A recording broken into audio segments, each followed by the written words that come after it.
The ANC party is negotiating with several other parties for a possible coalition after failing to secure an absolute majority at last week's polls. With coalition talks officially in full swings, the ANC will have to find a suitable partner with which to form a national government. However, the possibility of the party working with the Democratic Alliance and giving John Steenhuisen the deputy president position could further divide the already fractured ANC. Deputy President Paul Mashatile is said to be worried that those in the ANC are pushing for a coalition with the DA and are trying to sacrifice, or rather replace him for the Democratic Alliance leader, John Steenhuisen. This message is a warning to Paul Mashatile, the current Deputy President of South Africa, urging him to act strategically within a week in order to secure his political position as Deputy President. Failure to do so could lead to the end of his career. Many people suggest that he should either confront or oppose President Cyril Ramaphosa. Additionally to all this, it warns him to be cautious of any risks or dangers that could threaten his own political standing. A letter has just been released stating that the DA is ready to go into coalition with the ANC. I'll read a short part of the letter, but pause the video if you would like to read the whole thing. The letter says that we should support the ANC and President Cyril Ramaphosa in the presidential election in exchange for control of the National Assembly. This will open the door to the subsequent removal of the ANC from power. Our support for Ramaphosa today, although contrary to our principles and values, will return to us with full control of the South African political system within a few months. Thanks to the coalition agreement, we will be able to achieve fair justice in the future, including bringing the Phala robbery trial to a conclusion, and will be able to bring the corrupt to justice.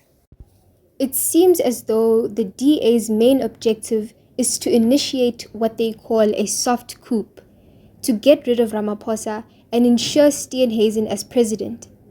Since Steenhuisen could possibly be the deputy president because of the coalition, it will be easier for the DA to remove Cyril Ramaphosa from power as president and even replace him. Their plan is quite obvious.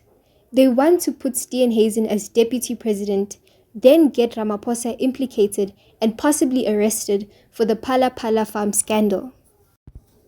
Now that we've discussed the coalition between ANC and DA, let's shift gears and focus on a new headline. Recently, there have been rumblings about South Africa's potential departures from BRICS. This movement could have significant implications for its global alliances and economic strategies. But listen to this clip. South African ambassador to Russia, Muzavukile Jeff Makituka, didn't rule out that South Africa could leave BRICS bloc should the opposition party in South Africa win the next presidential election. According to the diplomat, some politicians are very hostile to Russia, and if they are in power, they could act as Argentina. Earlier this year, Argentina declined an invitation to join the expanded BRICS bloc. Analysts believe it is because of the government of the new president, Javier Milei. The ambassador of South Africa also said that the opposition factions in South Africa are not friends of Russia, and Moscow should analyze that.